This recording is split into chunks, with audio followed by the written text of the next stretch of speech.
Same day, actually. Yes.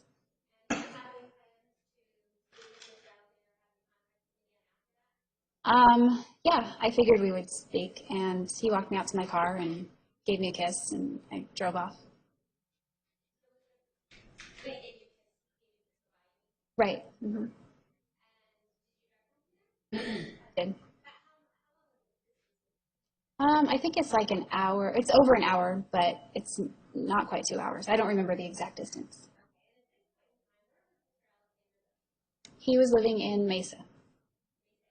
Right. No, he did not leave that Sunday, actually.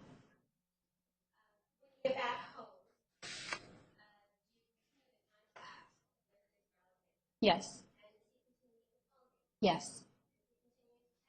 Right. Yes. He wanted to meet me at Starbucks in Palm Desert. Well, I chose Starbucks. He wanted to meet me in Palm Desert, and my house wasn't really an option because Daryl was home at that time, and it just didn't seem appropriate to bring Travis over. Yes. Well, we both worked. We didn't see each other a lot at home, but Daryl worked at night, so in the afternoon during the day he was home, and we still had our separate bedrooms. Yes.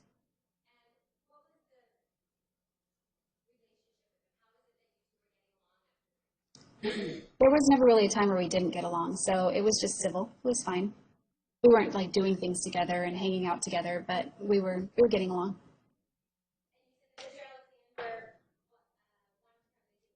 Yes. Right. He was heading back from, well, you had asked me if he left. He did leave the Hugheses. He went to his grandmother's, was my understanding. So he was heading back from Riverside to Mesa.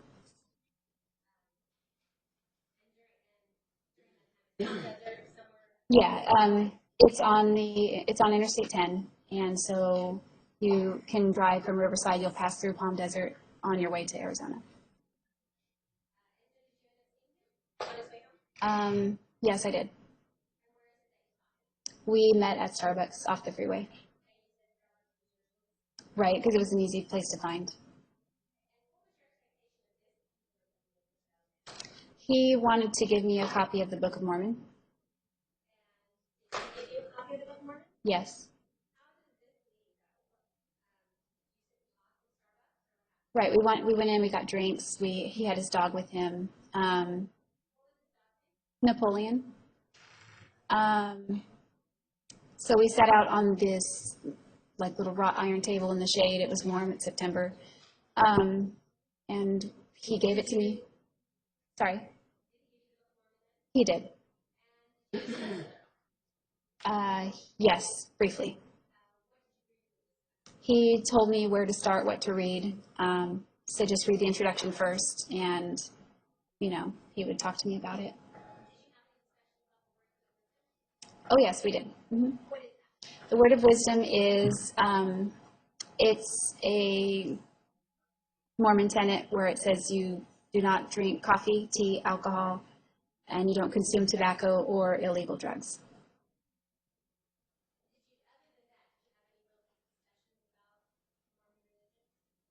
Not that I recall, not too much. It was mostly centered on the word of wisdom and where to start in the Book of Mormon. In the Book of Mormon. Yes. Well, at one point he told me that he was horny. So we drove around the corner where there was a park that was empty that time of the day. He and I both in our separate cars. Yeah, it's kind of around the corner from that street, down a block maybe. The park was empty because it was a school day. No one was there. So the purpose of that, I guess. Well, I wasn't sure what he wanted, but he got into my car. He got into. Uh, okay, I'm sorry. Okay.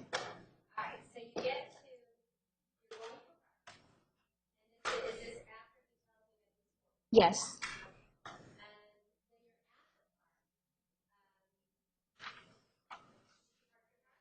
Yes. Yes. He leaves his engine running with the air conditioning on, and he leaves Napoleon in his car. And then he gets into my car, and he asks for a blowjob.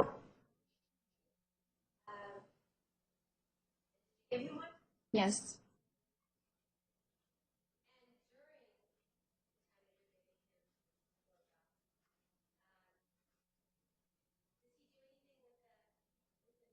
Right, he does. Well, right as this is beginning, he took the visor and flipped it down and angled the mirror so that he could see two different vantage points.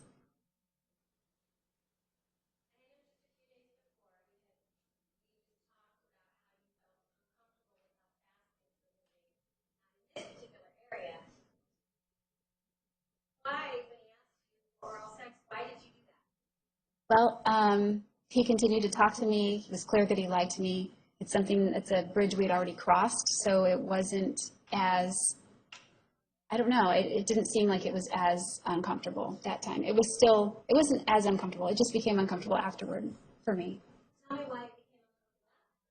Well, he refused to kiss me afterward. He acted grossed out. And then he just kind of got out of my car and he left. I mean, we said goodbye, but no.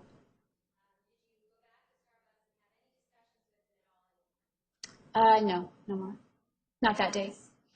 Not that day. We didn't have any more discussions. Yes.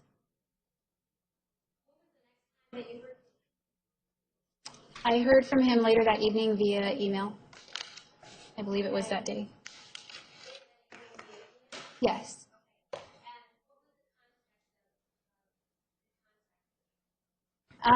He just expressed that he was disappointed in himself and the way he had acted in the car and said he wants to be a better example for me.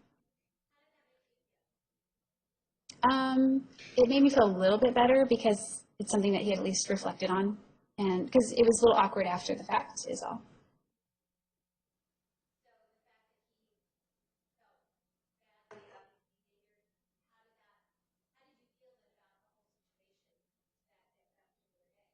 Well, I was getting the sense that maybe I didn't understand exactly what he meant. It seemed to me that he was just disappointed in Objection, non-responsive. How did you feel? Sustained.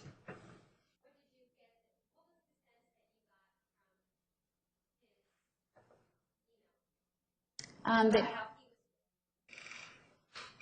that he was regretting what he did.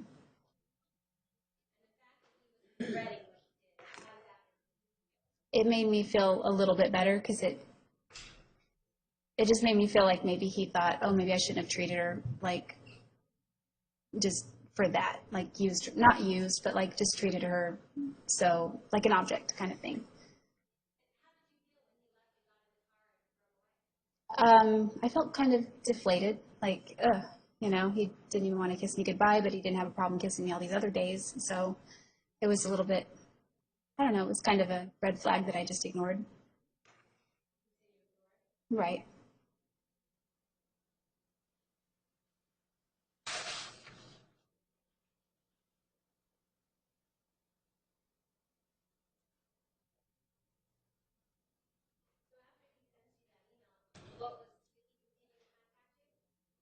Yes.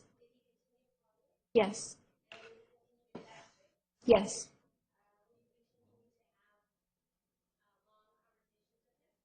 Yes.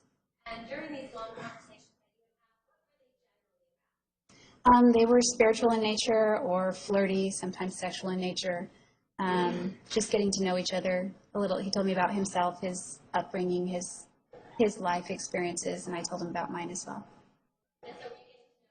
Yes. Time after he gives you the Book of Mormon, did you ever have missionaries come to your house? Right. Almost immediately after he gave me the Book of Mormon, I don't know how it works, but he contacted the church and missionaries began to come to my house. What does that mean? Okay. They're usually they're adult, typically male. It can be male or female, but these were guys. And they would just come in twos. They came over to my house and they would teach me. They're called the discussions. It's a official term where they just give you these structured lessons in the church. Did they tell you more about Yes, how it was founded, what their basic beliefs are.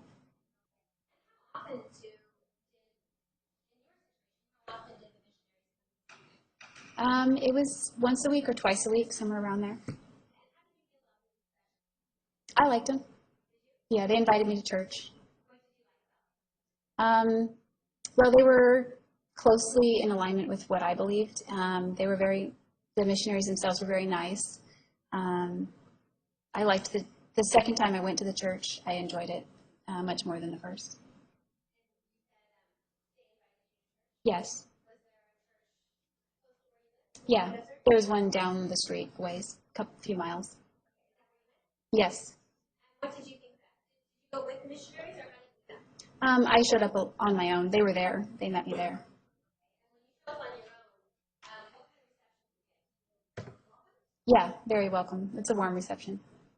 And what did you think of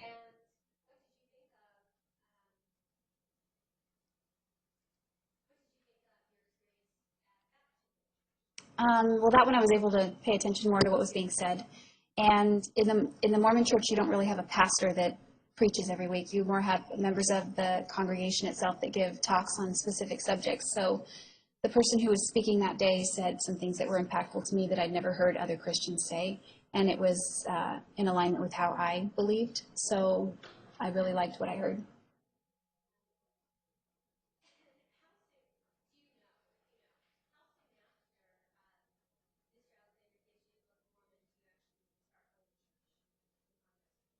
I can't remember if that day, I went relatively soon afterward, but I don't remember if I went every single Sunday. But I started going fairly regularly at that point, just attending every Sunday. Yeah, I was meeting other people my age, unmarried. If you're not married, you go to a specific ward, it's called. A ward is, you can think of it as a congregation. People who are in their 20s, usually 19 to 30 or maybe 18 to 30, typically they go to one block, like a service at a certain time. They're usually 3 hours each. And people who are married and have families or are past that age go to what's called the family ward. The other one is called the singles ward. And so I'm in the singles. Well, it's not called a ward, it's called a branch, because in Palm Desert, the LDS population is much smaller. So when it's a smaller population, it's called a branch rather than ward, but it's the same concept, the same structure. Yes. Yes. Yes.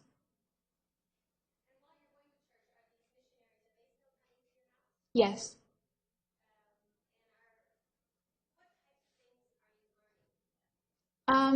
After I took all the formal discussions, they would just come over and hang out.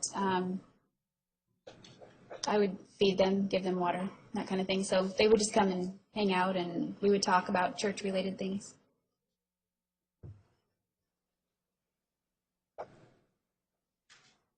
During this time at the beginning that you started to go to the LDS, are you learning anything particular about the LDS view of premarital sex? Yes.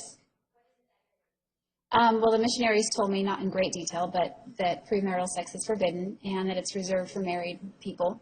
And then Travis also said the same, but he had a specific definition of where the boundary was drawn. Such a non-responsive. What was Mr. Alexander's description of premarital sex? His view is that vaginal sex is that's the holy grail. You don't go there until you're married.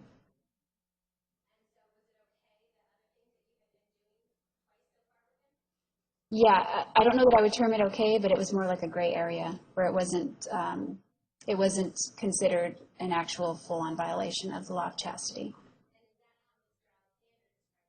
Yes. No.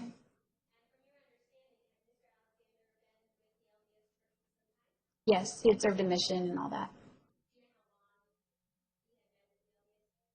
By that point, decade and a half at least, maybe longer.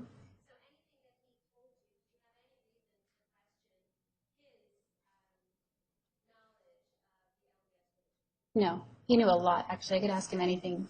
He knew everything, it seemed.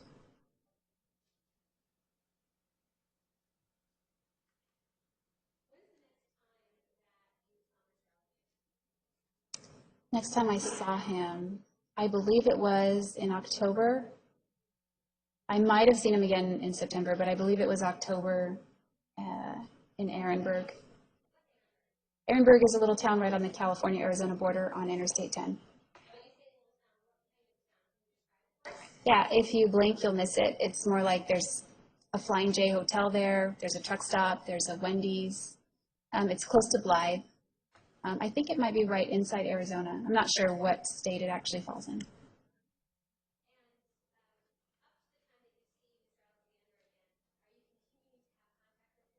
Yes. Yes.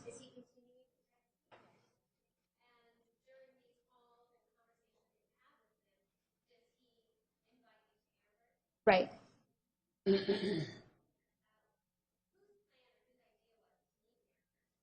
Um, I don't recall. We just both had a desire to see each other, and he wasn't coming to California for a while. And there was really no reason for me to drive all the way to Arizona. At that time, it didn't occur to me to do that. So he got a hotel room, or motel room, yeah. He did. Yes.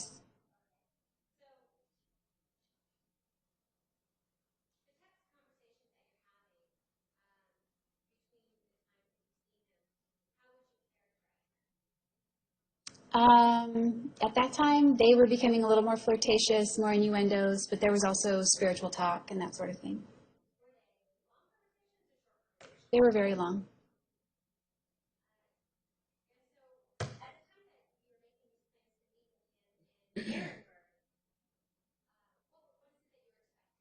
I figured we would hang out, connect like we did on the phone, possibly make out, something like that, but just spend quality time together. That was my impression. That was what I was envisioning. Travis. When I arrived, he had already had everything checked in and set to go, and he let me in and pulled me over took my hand and walked me right over to the bed, into the room. Yes. We began to make out almost right away. Yes. Um, we just we just made out. I mean, we didn't have full on intercourse, but we climaxed, that sort of thing.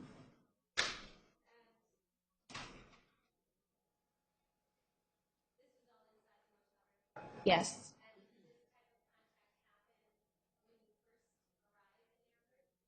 Yes, immediately.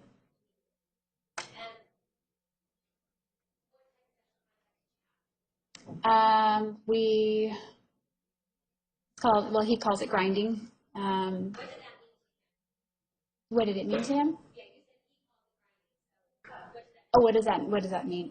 It's basically like, well, you can do it, I guess, with your clothes or without your clothes, but we did it without our clothes, and it's like similar to sex, but there's no actual intercourse, and it just, your bodies are together, just like rubbing together.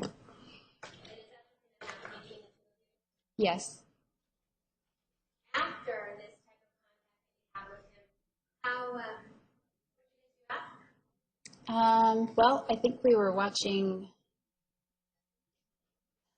there 2 nights, so I don't want to confuse, I don't remember everything we did on each day. I mean, I remember what we did, but just not what day was what. okay, But, so when you weren't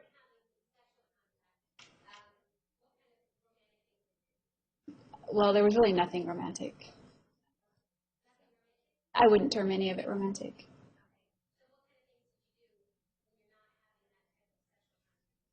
We hung out. He checked out a little bit on the TV. We watched Deal or No Deal. He burned some CDs for me. He some things about the Book of Mormon. We went to Blythe, which is nearby, watched a movie, went to Sizzler. went to breakfast at the truck stop. Yeah. Yes.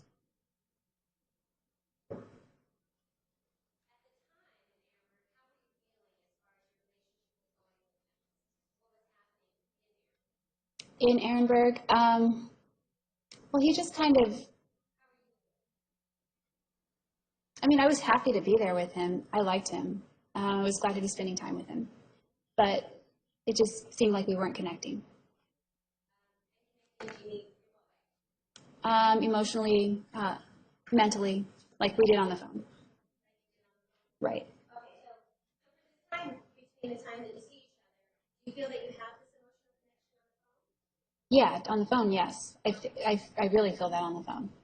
And is that something you're expecting in Amber? Certainly. Not, I don't recall one instance of when we just had that same sort of energy or feeling that we did on the phone when we would speak for hours.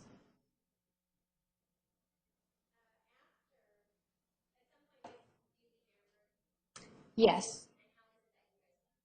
Um, well, it was Saturday morning and we parted ways.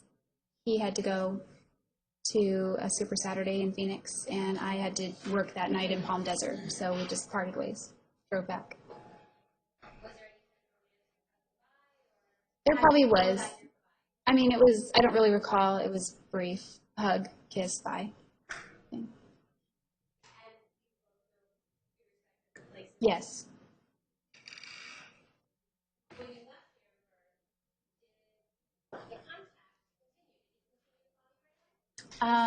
No, he didn't. He typically called me at night, but he didn't call me that night, so I might have called him and left him a voicemail or sent him a text message. Sometimes one night out of like here or there, that wasn't too unusual, but I did want to know if he made it home safe, and I told him that in my voicemail, and he didn't call back, so I was a little bit worried. Yes. Some time without him even texting you at all? Yes. During that time when he's not having any contact with you, how did you feel after your Well, the first night I felt a little bit concerned about him. The next night I got a little bit worried, like maybe he's not interested anymore. And then by the third or fourth, I think it was the third day, I felt really dumb. Like I pretty much figured that's what had happened because he had never, since the day we met or parted in Las Vegas, he had never gone that long without calling me, contacting me, and now he wasn't calling me at all. So I figured somehow he just got what he wanted and he was not interested anymore. So I felt really stupid. Yeah. Yes. He, in a very joking way, he blamed me for not calling him and acted like his feelings were hurt. Yeah. Yeah. Yeah, he was guilting me, but in a sweet, sort of joking way.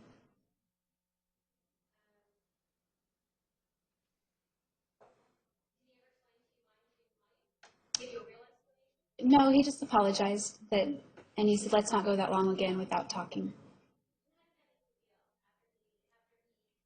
several days without talking to you and then calls you? During that call, was he nice to you? Yeah, he was very sweet. So how do you feel then after he calls you after this? I felt a lot better. Yes. Yeah, I thought I was just reading into it.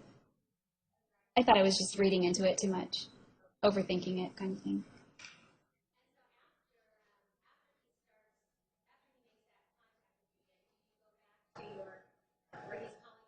Yes. Yes. Yes.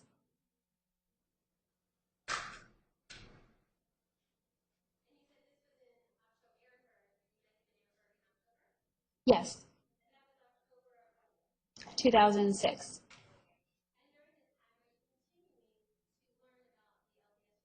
Yes. Right.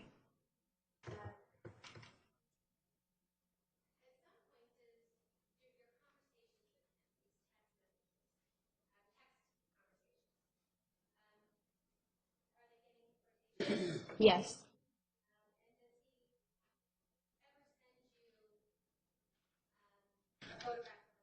Yes.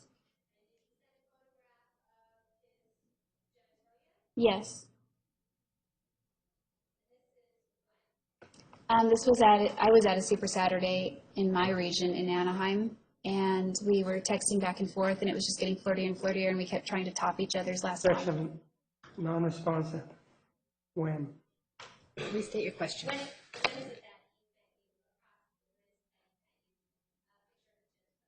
It would have been November 11th, 2006.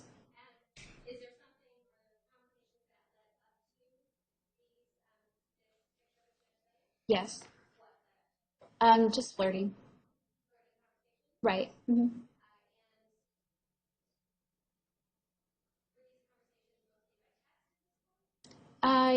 At that day it was, because I was at a event, so I wasn't on the phone during the event, but I was texting.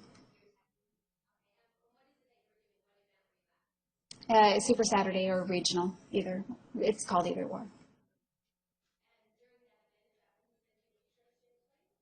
Actually, the conversation persisted beyond the regional, and some friends and I and associates, we'd all gone to a restaurant, and we're all at this long table, we're ordering our food, etc. And I continued to text with him, and it just, continued to build, and then a text came, the flirtation. And then a text came through, and I flipped open my phone to look at it, but I couldn't see what he had texted, and I'd never received pictures on that phone before, so I didn't know that I was supposed to look for that. But the icon up in the corner said I have a text message that I haven't read, so I'm looking for it. I don't see it. And then finally I find it, and then I saw what it was, and I snapped my phone shut really quick because I didn't want the people sitting next to me to see what it was. I was surprised. I mean, I didn't feel offended or anything, but I was surprised.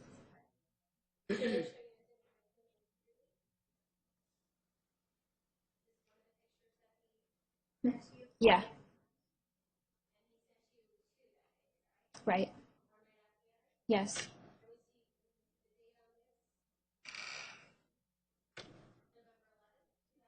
Yes. Yes. Yes. Yes. 3:57 or 3:27. Yes. All right, we're going to take the afternoon recess at this time. Ladies and gentlemen, please be back at 10 minutes after 3. 10 minutes after 3, please remember the admonition.